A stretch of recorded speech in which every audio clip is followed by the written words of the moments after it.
Good morning student. आज class first year का lesson third तत्वों के वर्गीकरण से नया टॉपिक है आज तत्वों के गुणों की आवर्तिता, जिसमें आज हम परमाणु त्रिज्या टॉपिक को डिस्कस कर रहे हैं। परमाणु त्रिज्या होती क्या है, किसे कहते हैं?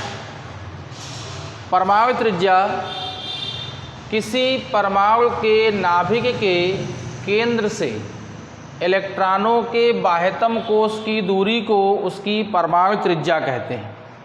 अर्थात कोई एक परमाणु लिया, जैसे लिथियम ले लिया और इसका इलेक्ट्रॉनिक विन्यास 1s2 2s1 कर लिया, या पहली कक्षा में 2 और दूसरे में 1, तो ये नाभिक हो गया। ये इसकी पहली कक्षा हो गई जिसमें 2 इलेक्ट्रॉन हैं, और ये इसकी दूसरी कक्षा हो गई जिसमें 1 इलेक्ट्रॉन है।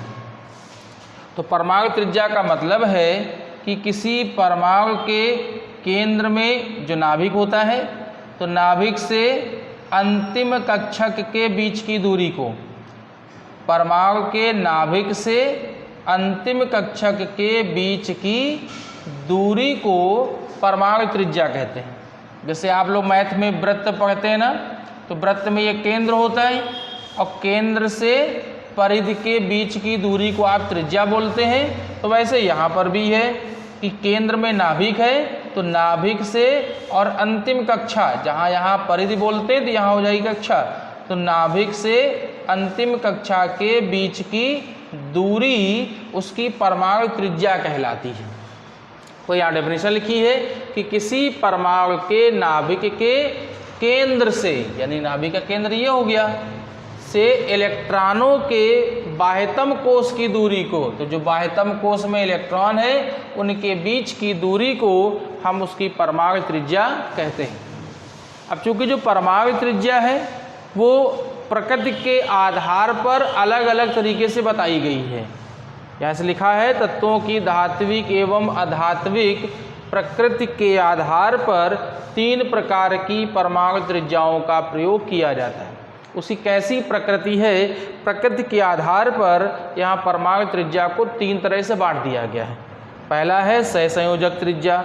तो जो सहसंयोजक त्रिज्या होती है वो मुख्यतः सहसंयोजी यौगिकों में होती है, या ये कहें ऐसे यौगिक जिनमें सहसंयोजी बंध बनता है।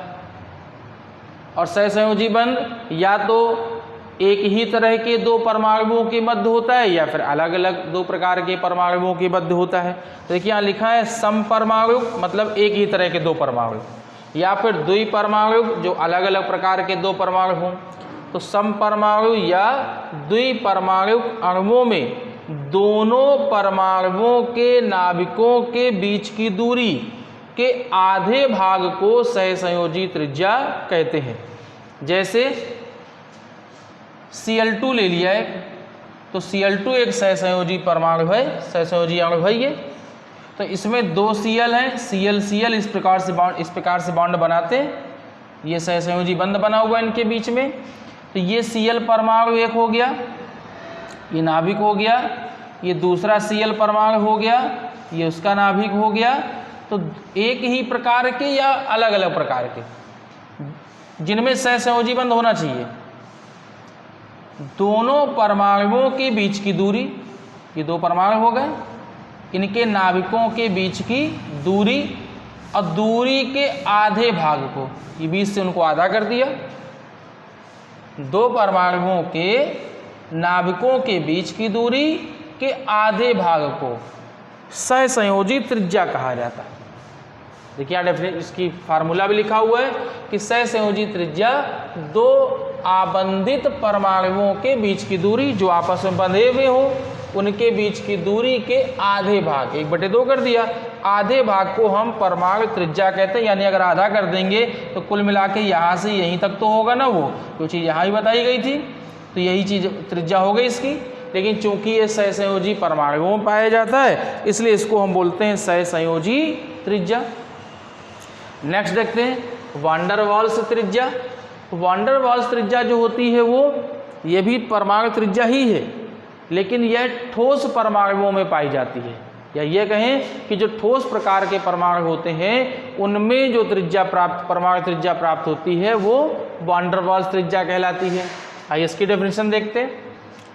ठोस अवस्था में किसी तत्व के समीपवर्ती अणुओं के दो समीपस्थ अनाबंधित परमाणुओं के नाभिकों के बीच की दूरी यानी मध्य की दूरी के आधे भाग को या आधी दूरी को वैन डर वाल्स त्रिज्या कहते हैं। यहाँ पर भी वही आधी दूरी थी, यहाँ पर भी वही आधी दूरी है। आधी मतलब यहीं से यहीं तक निकलेगी, लेकिन अंतर सिर्फ क्या हो जा रहा है, यह सहसंयोजी परमाणुओं के लिए, सहसंयोजी यौगिकों के लिए बनना है, यह ठोस अवस्था में उपस्थित अणुओं के लिए बन रहा है, लेकिन यह आबंधित दो आपस में बंधे होते हैं और वो अनाबंधित है, अर्थात जो दो आपस में बंधे ना हो उनके बीच की जो त्रिज्या होती है वो वैन डर वाल्स त्रिज्या कहलाती है। तीसरा है धात्विक त्रिज्या। धात्विक त्रिज्या ठोसों के लिए भी होती है, लेकिन धात्विक ठोसों के लिए होती है। इसमें धातु व धातु दोनों हो सकते हैं, इसमें केवल धात्विक ठोस होता है। तो धात्विक जालक में दो समीपस्थ परमाणुओं के यानी जो धातु होंगे उनके दो पास के परमाणुओं के नाभिकों के केंद्र के बीच की दूरी की आधे भाग को या आधी दूरी को धात्विक त्रिज्या कहते हैं। तो ये धात्विक परमाणुओं के लिए होगा कि कोई भी धात्विक परमाणु जो दो परमाणु आपस में लगे हों उनके बीच की दूरी के आधे भाग को उसकी धात्विक त्रिज्या कहा जाता है। तो इस तरह से परमाणु त्रिज्या जो है उस परमाणु त्रिज्या को तीन तरह से समझाया जाता है। अब परमाणु त्रिज्या की आवर्तिता क्या होती है, अर्थात परमाणु त्रिज्या कैसे बढ़ता है, परमाणु त्रिज्या कैसे घटता है, वो हम आपको नेक्स्ट वीडियो में बताएंगे। चूँकि वो लंबा सा टॉपिक है और उसको अच्छी तरह समझना पड़ेगा, इसलिए उसे हम नेक्स्ट वीडियो में आपको समझाएंगे। तब तक के लिए आप इस टॉपिक को पहले अच्छी तरह से पढ़ें, अपनी कॉपी में लिखें और इसको समझ लें, ताकि जब नेक्स्ट वीडियो में परमाणु त्रिज्या कैसे ज्ञात की जाती है, कब बढ़ती है कब घटती है, तो वो चीज़ आपको अच्छे से समझ में आ जाए। तब तक के लिए धन्यवाद। Have a nice day.